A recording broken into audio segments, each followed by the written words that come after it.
এই অনুষ্ঠানটি শুধুমাত্র খ্রিস্টানদের জন্য প্রস্তুত করা হয়েছে এবং পবিত্র বাইবেলের শিক্ষার ভিত্তিতে তাদের বিশ্বাসকে দৃঢ় করা ও আধ্যাত্মিক বিকাশে উৎসাহিত করার উদ্দেশ্যে পরিচালিত হয়। অন্য কোনো ধর্ম, বিশ্বাস বা মতাদর্শের সমালোচনা, বিরোধিতা বা অবমূল্যায়ন করার কোনো উদ্দেশ্য আমাদের নেই।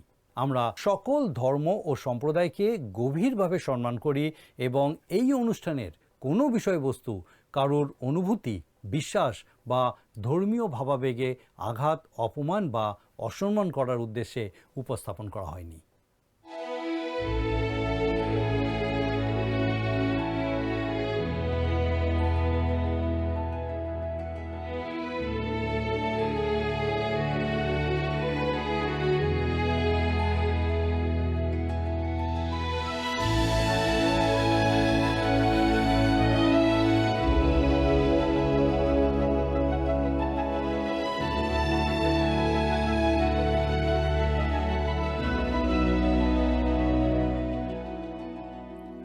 নমস্কার প্রিয় বন্ধু, জীবনবাণীর নতুন একটি পর্বে আপনাকে স্বাগত জানাই। আশা করি ঈশ্বরের অনুগ্রহে আপনি ভালো আছেন। গত পর্বে আমরা দেখেছি ইসরায়েলের বাধ্যতা সত্ত্বেও ঈশ্বর তার নিয়ম পুনর্নবীকরণ করেছেন। আজকের পর্বে আমরা যাত্রা পুস্তক 36 এবং 37 অধ্যায় অধ্যয়ন করব।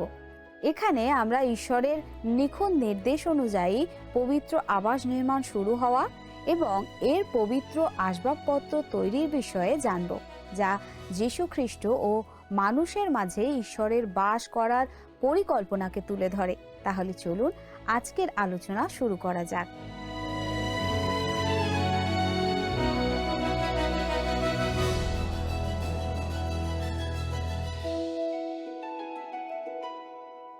আমি খুব খুশি যে আপনি আমাদের সঙ্গে আমাদের এই জীবনবাণী অনুষ্ঠানে আজকে আরেকবার যুক্ত হয়েছেন। আমরা পবিত্র বাইবেল থেকে বাইবেলের প্রত্যেকটা পুস্তক ধারাবাহিকভাবে অধ্যয়ন করছি। বাইবেলের পুরাতন নিয়ম থেকে একটা পুস্তক, আর তারপরে বাইবেলের নতুন নিয়ম থেকে আরেকটা পুস্তক। এইভাবে আমরা ধারাবাহিকভাবে অধ্যয়ন করছি।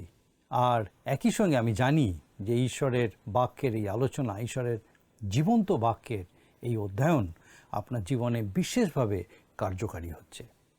আপনি উপলব্ধি করতে সমর্থ হচ্ছেন যে কিভাবে ঈশ্বর আপনার দিকে দৃষ্টি রেখেছেন, কিভাবে তিনি চান আপনি তার জীবন্ত বাক্য এই অধ্যয়নের মধ্যে দিয়ে, শেখার মধ্যে দিয়ে আরও তার সান্নিধ্যে, তার সহভাগিতায় আসতে পারেন।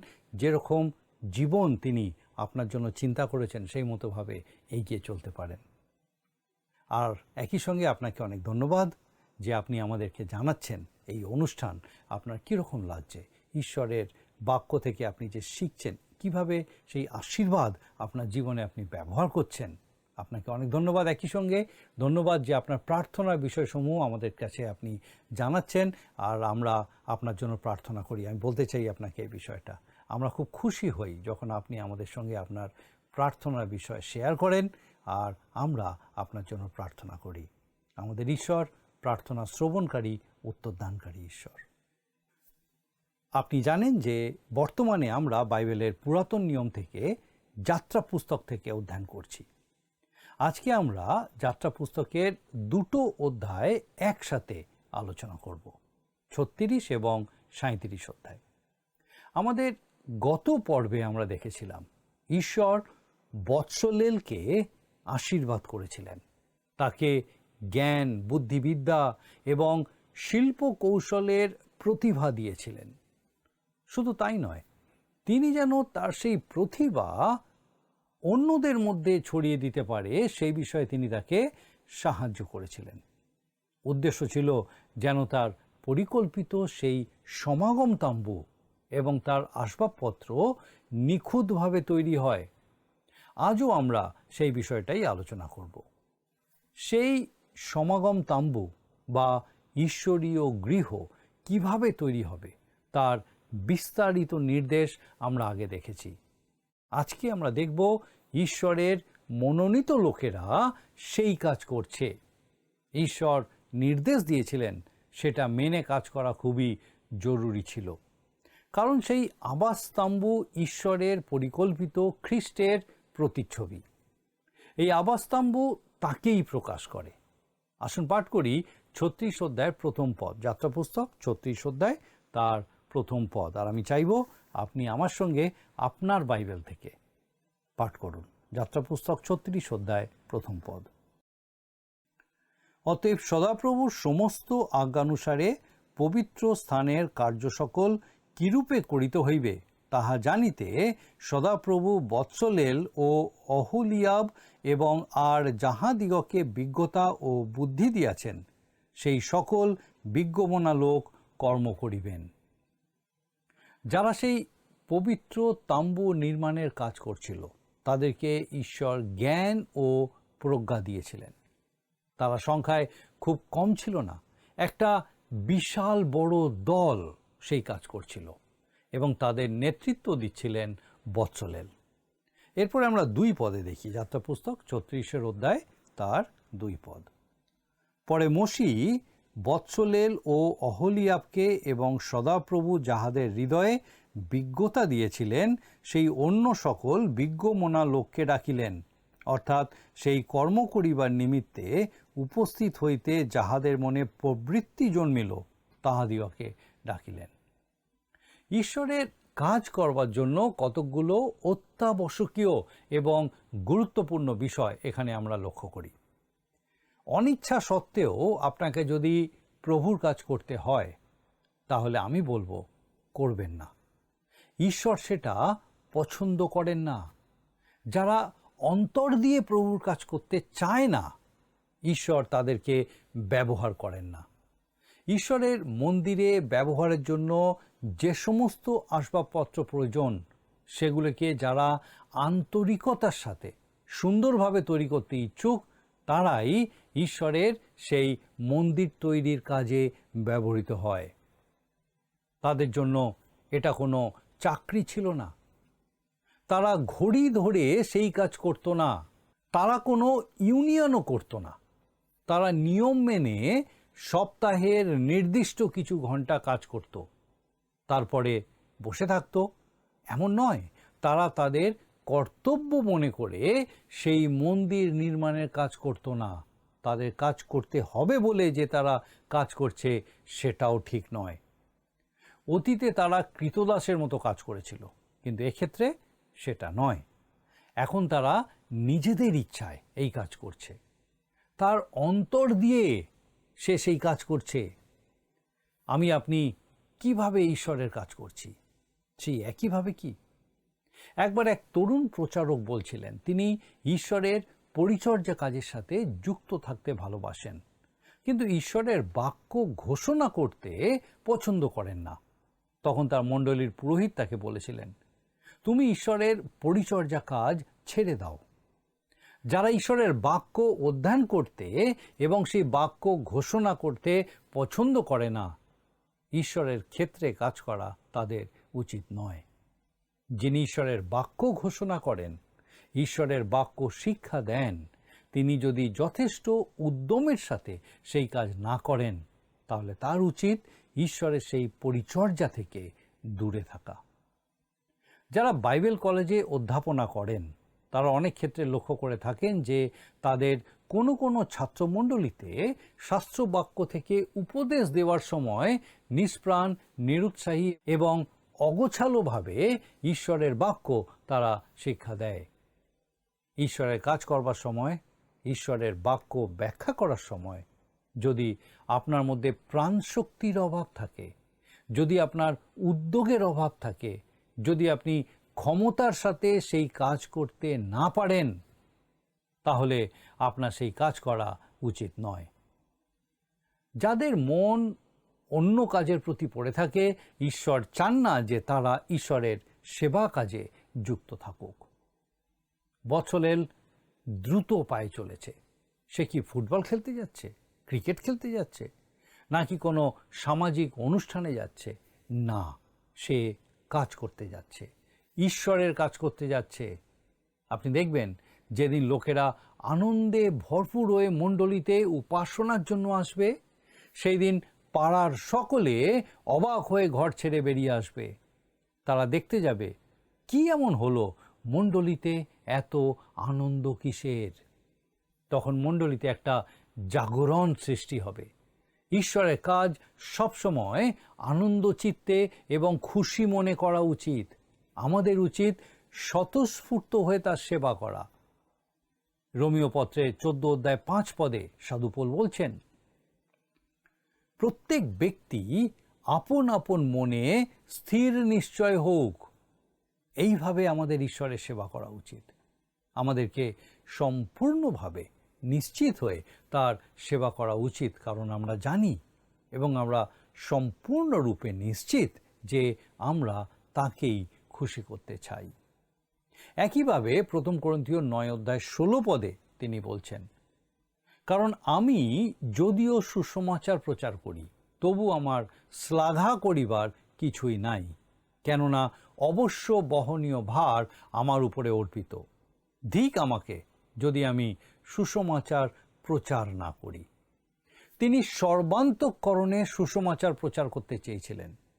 বিচার কর্তৃকগণের বিবরণ পুস্তকের 7 অধ্যায়ে এই রকম উৎসাহ এবং উদ্দীপনার একটা উদাহরণ আমরা পাই।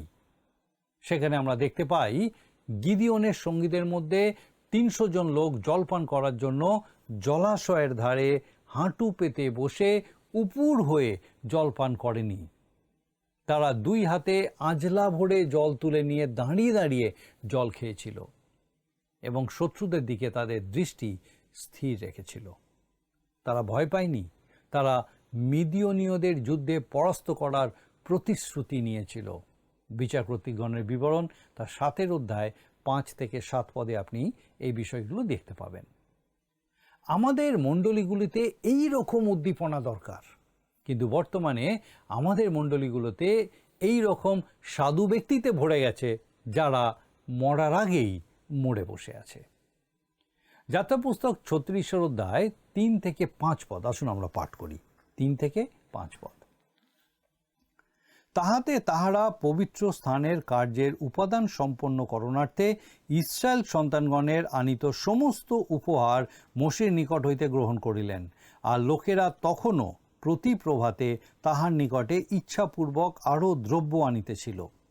তখন পবিত্র স্থানের সমস্ত কার্যে ব্যাপিত বিজ্ঞ লোক সকল আপন আপন কর্ম হইতে আসিয়া মোশিকে কহিলেন, সদাপ্রভু যাহা যাহা রচনা করিতে আজ্ঞা করিয়াছিলেন, লোকেরা সেই রচনা কার্যের জন্য অতিরিক্ত অধিক বস্তু আনিতেছে।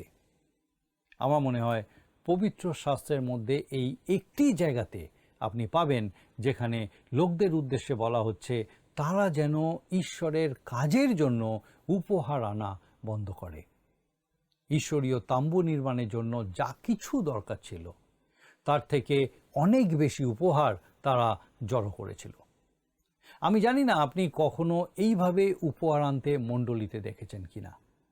আমার মনে হয় আপনিও হয়তো কখনো শোনেননি যে কোনো মণ্ডলীতে ঈশ্বরের কাজের জন্য এত প্রচুর উপহার আনা হয়েছিল যে বাধ্য হয়ে তাদের উপহার আনতে বারণ করতে হয়েছিল। এরপরে 6 পদে আমরা দেখি লেখা আছে, তাতে মোশি আজ্ঞা দিয়া শিবিরের সর্বত্র এই ঘোষণা করিয়া দিলেন যে পুরুষ কিংবা স্ত্রীলোক পবিত্র স্থানের জন্য আর উপহার প্রস্তুত না করুক। লোকদেরকে বলা হয়েছিল, তোমরা থামো, আর এনো না, কারণ তোমরা যা এনেছো সেটা প্রয়োজনের থেকে অনেক বেশি। আর এটা সত্যি খুবই আশ্চর্যের বিষয়, কারণ ওই লোকেরা তো সবেমাত্র দাসত্ব থেকে মুক্ত হয়ে এসেছে। এর আগে তাদের কোনোদিন কোনো সম্পত্তি ছিল না, কিন্তু এই অল্প কয়েকদিন হলো তাদের হাতে অনেক সম্পত্তি এসেছে। আর আপনি হয়তো ভাবছেন যে তারা সেই সম্পত্তি দিয়ে দিতে চাইবে না, কিন্তু তারা মুক্ত হস্তে দান করেছিল। তাদের ঈশ্বরের উদ্দেশ্যে তারা আনন্দের সাথে উদ্দীপনার সাথে সমস্ত কিছু দিতে প্রস্তুত ছিল। আপনি যদি ঈশ্বরের জন্য কিছু করতে চান তাহলে আপনাকে এইভাবে করতে হবে। আর ঈশ্বর এটাই চেয়েছিলেন। তিনি চান যেন আমরা আনন্দের সাথে দান করি। প্রাচীনকালে বলা হতো, যতক্ষণ না কষ্ট হয় ততক্ষণ দান করো। কিন্তু ঈশ্বর বলেন, দান করতে কষ্ট হলে দান করো না। আমাদের উচিত আনন্দের সাথে ঈশ্বরের আরাধনা করা এবং আনন্দের সাথে তার কাজের জন্য দান করা। আপনার মনে হতে পারে যে এই অধ্যায়ে আমরা আবার সমাগম তাম্বুর বিভিন্ন আসবাবপত্র নিয়ে আলোচনা করছি। এটা একই রকম শুনতে লাগছে, কিন্তু আগে আমাদেরকে ঈশ্বরীয় তাম্বুর একটা নকশা দেওয়া হয়েছিল, কিন্তু এখন সেই নকশা অনুযায়ী কাজ করার বিষয়ে এসে পৌঁছেছি। শুধু নকশা পেলেই তো হবে না, সেটাকে তো বাস্তবে রূপায়িত করতে হবে। এই অধ্যায়ে আমরা দেখব ইসরায়েল সন্তানেরা সেই নকশা অনুযায়ী কাজ করছে। আসুন আমরা পড়ি যাত্রা পুস্তক 36 অধ্যায় 8 পদ। পরে কর্মকারী বিজ্ঞমনা লোক সকল পাকানো সাদা মসিনা সূত্র, নীল, বেগুনে ও লাল সূত্র নির্মিত 10 যবনিকা দ্বারা আবাস প্রস্তুত করিলেন, এবং সেই যবনিকা সমূহে শিল্পকারের কৃত করূপগণের আকৃতি ছিল। এটা ছিল ঈশ্বরীয় তাম্বুর ছাউনি। মরুভূমিতে চলবার সময় আসবাবপত্রের উপরে এটা দিয়ে ঢাকা দেওয়া হতো। এর বাইরে ছিল বেড়া। খুব সূক্ষ্ম মিশরীয় মসিনার সুতো খ্রিস্টের ধার্মিকতার বিষয় বলে। এটা তার চরিত্র এবং কাজকে প্রকাশ করে। তিনি আমাদের যে ধার্মিকতা দান করেন, এটা সেই ধার্মিকতা যেন ঈশ্বরের সামনে দাঁড়ানোর সময় আমরা আবৃত হতে পারি। মনে রাখবেন, খ্রিস্টই আমাদের সমস্ত প্রয়োজন মেটানোর জন্য যথেষ্ট। তিনি আমাদের উদ্ধার করতে সক্ষম, তিনি আমাদের মুক্ত করতে সক্ষম, তিনি আমাদের সুরক্ষিত রাখতেও সক্ষম। ছাগলোমের পর্দা, মেষের চামড়ার ঢাকনা, তক্তা এবং তাদের মধ্যে যে সমস্ত জয়েন্ট ছিল, সেগুলো কোনো না কোনোভাবে প্রভু যিশুর স্বরূপ প্রকাশ করে। পবিত্র তাম্বুটি 30 হাত লম্বা, 10 হাত চওড়া এবং 10 হাত উঁচু ছিল। এগুলো সিটিম বা বাবলা কাঠ দিয়ে তৈরি করা হয়েছিল। তক্তাগুলো চারপাশ থেকে সোনায় মোড়া ছিল। সেগুলো 1.5 হাত চওড়া, মরুভূমিতে বহনের পক্ষে অত্যন্ত ভারী, তাই হয়তো গরু অথবা উটের গাড়ি করে সেগুলোকে বহন করা হতো। কিন্তু যে সমস্ত আসবাবপত্র তৈরি করা হয়েছিল, সেগুলো সবই লেবী বংশের পুরোহিতরা কাঁধে করে বহন করতেন। সোনায় মোড়া তক্তাগুলিকে খাড়া করে দাঁড় করানো হতো এবং সেগুলিকে একটা রূপোর শক্ত ভিত্তির সাথে আটকানো হতো। সেই জন্য প্রত্যেকটা তক্তার নিচে রূপোর তৈরি একটা খাঁজ থাকতো, যেগুলো রূপোর ভিত্তির মধ্যে থাকা গর্তের মধ্যে ঢুকে যেত। সম্পূর্ণ তাম্বুটি রূপোর ভিত্তির উপরে স্থাপিত হতো। এই রূপো মুক্তির প্রতীক স্বরূপ। তাম্বু তৈরির সময় এই সোনায় মোড়া তক্তাগুলোর পাশে আংটা থাকতো, যেগুলো পাশাপাশি তক্তাকে শক্ত করে জুড়ে দিত। তাম্বুর মধ্যে একটা পর্দা দিয়ে দুটো ভাগ করা ছিল। ছোট কক্ষটাকে বলা হতো অতি পবিত্র স্থান এবং অপেক্ষাকৃত বড় কক্ষটাকে বলা হতো পবিত্র স্থান। তাম্বুর প্রতিটি খুঁটিনাটি বিষয় প্রভু যিশুর কাজ এবং তার ব্যক্তিত্বের একটা স্পষ্ট ছবি তুলে ধরে। আসুন আমরা এখন 37 অধ্যায়ের আলোচনায় যাব। এই অধ্যায়ে যা বলা আছে সেগুলো আগের অধ্যায়েই আমরা আলোচনা করে নিয়েছি, তাই সেই সমস্ত শাস্ত্রবাক্যের পুনরাবৃত্তি না করে আমি তার মধ্যে থেকে কিছু কিছু বিষয়, যেগুলো আমার কাছে খুব গুরুত্বপূর্ণ মনে হয়েছে, সেগুলিকেই আরেকবার আপনার সঙ্গে বলতে চাই। বহিঃপ্রাঙ্গণে 2টি আসবাব ছিল, একটি ব্রোঞ্জের বেদি আর একটি প্রক্ষালন পাত্র। এরপর আপনি পবিত্র স্থানে প্রবেশ করলে সেখানে 3টি আসবাবপত্র দেখতে পেতেন: সোনার দীপবৃক্ষ, দর্শন রুটির টেবিল এবং ধূপবেদী। আর মহাপবিত্র স্থানে ছিল নিয়ম সিন্দুক ও পাপাবরণ। ঈশ্বরীয় তাম্বুতে 3টি অংশ ছিল এবং সেখানে 3টি প্রবেশপথ ছিল।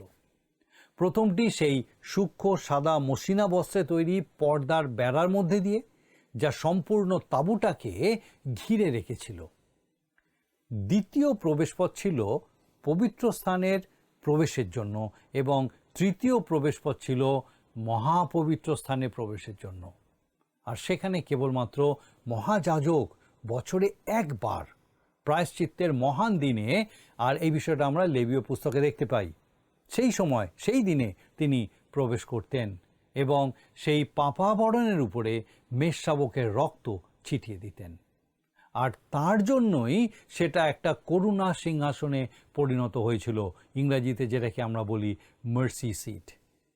এখানে 7টি আসবাবকে এমনভাবে সাজানো ছিল যা একটা সুন্দর ছবি আমাদের সামনে তুলে ধরে। পিতল বা ব্রোঞ্জের বেদির মাধ্যমে খ্রিস্টের ক্রুশকে প্রকাশ করা হয়, যেখানে আমরা পাপের ক্ষমা লাভ করি। প্রক্ষালন পাত্রটির মাধ্যমে আমরা বুঝতে পারি যে প্রভু যীশু খ্রিস্ট তার নিজের লোকদেরকে ধৌত করেন, সূচি করেন। এই প্রক্ষালন পাত্রটি সেই স্থান যেখানে আমরা নিজেদের পাপ স্বীকার করি, প্রভুর ক্ষমা লাভ করি এবং ধৌত পবিত্র হই। এরপর পবিত্র স্থান হলো উপাসনা স্থান। এখানে যে স্বর্ণের দীপাদার আছে তা জগতের আলো স্বরূপ প্রভু যীশু খ্রিস্টের প্রতীক।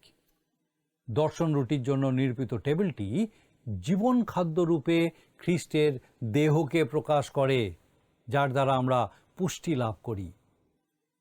আর ধূপ বেদি হল প্রার্থনা স্থান। প্রভু যীশু খ্রিস্ট আমাদের যে মধ্যস্থতাকারী তারই প্রতীক হল এই ধূপবেদী। ইব্রিয়দের প্রতি পত্রে এই ধূপবেদীকে পবিত্র স্থানের বদলে মহাপবিত্র স্থানে রাখা হয়েছে, কারণ আমাদের মধ্যস্থতাকারী বর্তমানে স্বর্গে উপস্থিত আছেন। কিন্তু আমার আপনার জন্য সেই ধূপবেদী এখনও পবিত্র স্থানে আছে, যেন আমরা সেখানে প্রার্থনার জন্য উপস্থিত হতে পারি।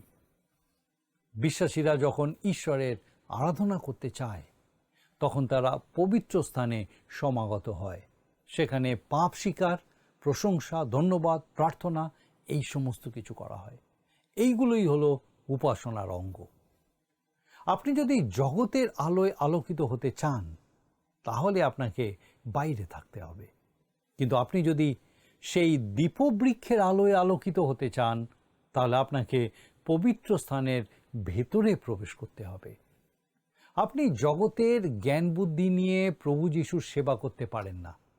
তার সেবা করতে হলে তার বাক্যের আলোয় আপনাকে আলোকিত হতে হবে। শিল্পী জর্জ হাওয়েল তাঁবুর ভিতরের একটা ছবি এঁকেছেন, কিন্তু সেখানে পবিত্র আর মহাপবিত্র স্থানের মাঝখানে যে পর্দা সেটা আঁকেননি। পিছনের কক্ষটা মহাপবিত্র স্থান, যেখানে নিয়ম সিন্দুক রাখা ছিল, আর সামনের কক্ষ পবিত্র স্থান, যেখানে দীপাধার, ধূপবেদী এবং দর্শন রুটির টেবিল ছিল।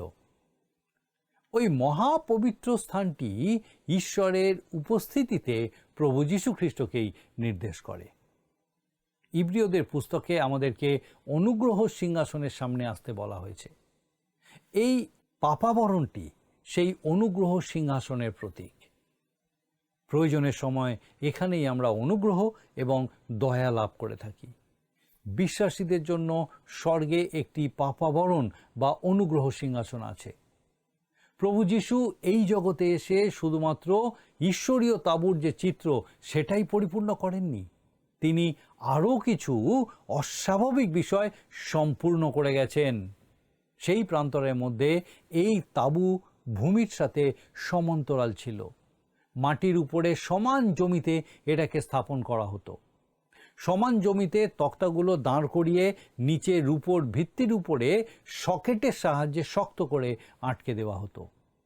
কিন্তু প্রভু যীশু খ্রিস্ট যখন আমাদের পাপের মূল্য দিতেই জগতে এসেছিলেন, তিনি এই তাঁবুকে খাড়া করে দাঁড় করিয়ে দিয়েছিলেন। ক্রুশ হলো সেই ব্রোঞ্জের বেদি, যেখানে ঈশ্বরের মেষশাবককে আমাদের পাপের জন্য উৎসর্গ করা হয়েছিল। আমাদের উদ্ধার করার জন্য সেখানেই তিনি মৃত্যুবরণ করেছিলেন। কিন্তু তিনি স্বর্গে ফিরে গেছেন এবং আমাদের সুরক্ষিত রাখার জন্য সেখানেই আছেন। সেই মহাপবিত্র স্থান এখন স্বর্গে রয়েছেন। এই পৃথিবীর চতুর্দিকে আমরা কোনো গৃহমধ্যে বা কোনো ব্যক্তির কাছে গিয়ে ঈশ্বরের সন্ধান পাব না, কিন্তু প্রভু যিশুর মাধ্যমে আমরা সোজাসুজি স্বর্গের দিকে তাকাতে পারি এবং ঈশ্বরের কাছে পৌঁছাতে পারি। ঠিক যেমন তিমোথিয়ের প্রতি সাধু পৌলের প্রথম পত্রের 2 অধ্যায় 5 আর 6 পদে লেখা আছে, কারণ একমাত্র ঈশ্বর আছেন, ঈশ্বরের ও মনুষ্যদের মধ্যে একমাত্র মধ্যস্থও আছেন। তিনি মনুষ্য, খ্রিস্ট যিশু। তিনি সকলের নিমিত্ত মুক্তির মূল্যরূপে আপনাকে প্রদান করিয়াছেন। আপনি কি এমন একজন খ্রিস্ট বিশ্বাসী যার প্রক্ষালন পাত্রে পাপ স্বীকার করে ধৌত হওয়ার প্রয়োজন? অথবা আপনি কি আজও অন্ধকারে চলাফেরা করছেন? আমি বলি, এখনো সময় আছে। পবিত্র স্থানে প্রবেশ করুন এবং সেই স্বর্ণময় দীপবৃক্ষের আলোতে চলুন। হয়তো আপনার আধ্যাত্মিক জীবন নিস্তেজ হয়ে পড়েছে। পুষ্টি লাভের জন্য আপনার জীবন রুটি ভক্ষণ করার প্রয়োজন আছে। হয়তো আপনার প্রার্থনার জীবন খুবই দুর্বল। সেই ধূপবেদীর সামনে আপনার দাঁড়ানোর প্রয়োজন আছে। অথবা আপনি হয়তো বিপদের মধ্যে আছেন। তাহলে আর দেরি করবেন না, আপনার জন্য সেই অনুগ্রহ সিংহাসন রয়েছে। সেখানে যান, আপনার জন্য যে সাহায্য অপেক্ষা করছে তা গ্রহণ করুন। ঈশ্বর আপনাকে আশীর্বাদ করতে চান এবং পরিচালনা দিতে চান। আর আমার প্রার্থনা, আপনি যেন ঈশ্বরের সেই পরিচালনা লাভ করতে পারেন। ঈশ্বরের প্রত্যেক সন্তানকে তিনি এইভাবেই পরিচালনা দিতে চান। আর আপনি যদি ঈশ্বরের সন্তান, আপনি জানেন যে আপনি ঈশ্বরের সন্তান, তাহলে সেই ঈশ্বরের পরিচালনার, তার সেই পরাক্রান্ত হাতের নিচে নিজেকে সমর্পণ করুন, যেন ঈশ্বর আপনাকে সেই মতোভাবে এগিয়ে নিয়ে চলেন, যেন আপনার জীবনের মধ্যে দিয়ে শুধু তারই নাম গৌরবান্বিত, উচ্চকৃত, মহিমান্বিত হয়। আসুন প্রার্থনায় যাব। আর এই সময় আমি চাইব আপনিও আমার সঙ্গে যোগ দিন। আসুন প্রার্থনা করি। পরম করুণাময় স্বর্গীয় পিতা, প্রভু তোমার ধন্যবাদ, তোমার স্তুতি প্রশংসা, তোমার গৌরব করি যে তুমি আমাদের জন্য সেই পথ প্রস্তুত করেছো, সেই জীবন তুমি আমাদেরকে দিয়েছো পিতা, যে জীবন তুমি দেখতে চাও, যে জীবনের মধ্যে তুমি গৌরবান্বিত হও। পিতাগো, ধন্যবাদ দিই যে তোমার জীবন্ত বাক্য আমাদেরকে সেই জীবনে চলার পথে, সেই জীবনে এগিয়ে চলতে সাহায্য করে। তোমার নির্দেশ, তোমার উদ্দেশ্য, তোমার পরিকল্পনা আমাদের কাছে প্রকাশ করে, তোমার রব শুনতে সাহায্য করে। ধন্যবাদ দিই পিতাগো তোমার সে প্রত্যেক ভক্ত সন্তানের জন্য, সে প্রত্যেক সন্তানের জন্য স্বর্গীয় পিতা, সে প্রত্যেক দর্শক বন্ধুর জন্য যাদের সঙ্গে আরেকবার নতুনভাবে তুমি কথা বললে পিতা, সেই প্রত্যেক জীবনকে তুমি তোমার আশীর্বাদ অনুগ্রহে পূর্ণ করো। তোমার পবিত্র আত্মার সুপরিচালনায় স্থির করো। তোমার অনুগ্রহে, তোমার দয়ায় পিতাগো বুঝতে, উপলব্ধি করতে সাহায্য করো যে কিভাবে তুমি তাদেরকে সেই পথ দেখাচ্ছ এবং কিভাবে তাদের সেই জীবনে চলা উচিত। হয়তো জীবনের কঠিনতা, প্রতিকূল পরিস্থিতি, রোগ বিসুখ বা হয়তো আরও বিভিন্ন রকম সমস্যা তাদেরকে পিতাগো তোমার এই পরিচালনা থেকে দূরে নিয়ে যায়, হয়তো জাগতিকতার মধ্যে ঠেলে দেয়, হয়তো পিতাগো সেই সমস্ত অন্ধকারের মধ্যে ঘুরতে, নিমজ্জিত হতে পিতাগো বাধ্য করে। প্রার্থনা করি তোমার পবিত্র পরাক্রমে, তোমার সেই জীবন্ত প্রত্যাশায় প্রত্যেককে পূর্ণ করো, তোমার সেই জীবন্ত আলোতে প্রত্যেককে পূর্ণ করো, যেন তোমার পবিত্র পরাক্রমে প্রত্যেকে নতুনভাবে তোমাকে জানতে, চিনতে পায়, তোমাদের সমর্পণের মধ্যে দিয়ে তোমার গৌরব করতে সমর্থ হয়। আমাদের সেই প্রত্যেক দর্শক বন্ধু, তাদের পরিবার পরিজন প্রত্যেককে তোমার চরণে সমর্পণ করে ধন্যবাদের সঙ্গে প্রার্থনা তোমার যিশু নামে চাই, আমেন।